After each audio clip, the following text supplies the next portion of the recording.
میں نے گھوڑے کی لگام کھول کے اس کو پانی پینے کے لیے آزاد چھوڑ دیا، مگر حسین کے خیموں سے چھوٹے چھوٹے بچوں کی آوازیں آ رہی تھی، الاتش الاتش الاتش۔ میرے گھوڑے نے پانی سے منہ کھینچ لیا۔ یہ اثر ہے کربلا کا، کربلا کے ساتھ ساتھ جانوروں پر بھی۔ آپ دیکھتے ہیں آج کی زندگی میں بھی ہم سمجھتے ہیں کہ جانور کو شعور نہیں، لیکن دیکھیے تو اس کی بھی حس اتنی تیز ہوتی ہے کہ وہ قبول کرتا ہے کہ اثر کو، کہ کہاں رہنا ہے کہاں جانا ہے۔ صبح ہوئی، ہو رہا گیا ادھر، واقعات بیان کیے جانے لگے، مجلسیں ہونے لگیں، کربلا پھیلنے لگی۔ یہ علم جب حجاج بن یوسف کا دور آیا، جب کعبے پر منجنیق سے پتھر برسائے گئے، جب 28 ذوالحجہ 63 ہجری کو مدینے کی گلیوں کو رون دیا گیا، جب برباد کر دیا گیا مدینے کو، اس وقت بھی یہ واقعات پھیلتے رہے۔ مسجد نبوی کی بے حرمتی ہوئی، گھوڑے باندھے گئے مسجد نبوی میں۔ اسلام کا قصیدہ ضرور پڑھیں مگر تاریخ پر بھی تو نظر رکھیں، تاریخ کو بھی تو دیکھیں۔ بڑے وسوخ سے تقریر کرتے کرتے کبھی کبھی میرے ذہن میں ایک بات آ جاتی ہے، موضوع سے مناسبت تو نہیں رکھتی مگر اس خیال سے کہ پھر مجھے شاید موقع ملے نہ ملے، میں کہہ جاتا ہوں۔ ہجری سال کا آغاز محرم سے ہے۔ ساری دنیا، اکثر آپ نے واٹس ایپ پر بھی میسیجز دیکھے ہوں گے، نیا سال مبارک ہو کے میسیجز آتے رہتے ہیں۔ کوئی مجھے یہ تو بتلائے کہ محرم کب سے نیا سال ہوا؟ کوئی اسکالر، کتابیں لکھنے والے تاریخ کے حوالے سے مجھے بتلائیں کہ کب سے محرم نیا سال ہوا؟ نیا سال کا مہینہ تو ربیع الاول تھا، ربیع الاول سے مہینہ سال شروع ہوتا تھا۔ محرم کب سے ہو گیا؟ محرم تو 11واں مہینہ تھا، صفر 12واں مہینہ تھا، ربیع الاول پہلا مہینہ تھا۔ یہ چینجز کب آئے؟ ہجرت کب ہوئی رسول کی؟ ہجری تو لکھ رہے ہیں، رسول کی ہجرت کا پتہ نہیں کہ کب ہجرت ہوئی۔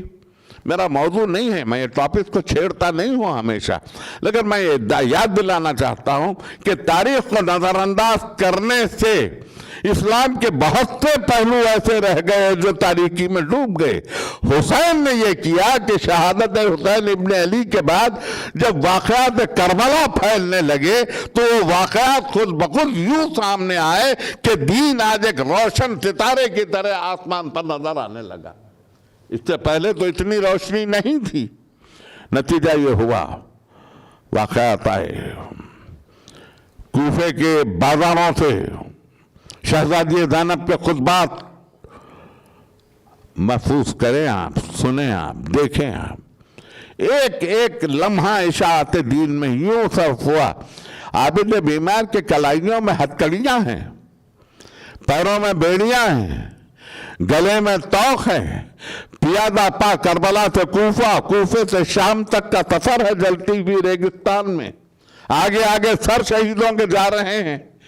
یہ کرب محمد کے خاندان پر صرف 50 برس کے بعد، صرف 50 برس، 11 ہجری محمد مصطفیٰ صلی اللہ علیہ وسلم کی رحلت اور 61 ہجری یہ واقعہ، 50 سال۔ کیا ہوتا اگر حسین نہ ہوتے؟ کیا ہوتا اگر علی اکبر کی شہادت نہ ہوتی؟ کیا ہوتا اگر اول محمد قربان نہ کیے جاتے؟ کیا ہوتا اگر 6 مہینے کا بچہ باپ کے ہاتھوں پہ نہ بلک جاتا؟ کہاں ہوتا دین اور کہاں ہوتا اسلام؟ کعبے کو تو آپ نے منجنیقوں سے توڑنے کی پوری بربادی کر دی، پردے جلا دیے، آپ نے رکھا کیا؟ آج کس اسلام کی باتیں ہو رہی ہیں؟ میں تنقید نہیں کر رہا ہوں، لیکن تاریخ کا ایک دھارا بھی آپ کو بتا رہا ہوں۔ کوئی انکار کر دے اس سے کہ یہ نہیں ہوا، لیکن اگر کسی نے تحفظ کیا تو صرف حسین ابن علی نے تحفظ کیا۔ جب یہ چل رہی تھی مجلسیں تو اس وقت نثر سے زیادہ، پروز سے زیادہ آدمی کی نفسیات پہ پوئٹری کا اثر ہوتا ہے، نثر سے زیادہ نظم میں اثر پذیری ہوتی ہے۔ یہ واقعات نظم میں بیان کیے گئے،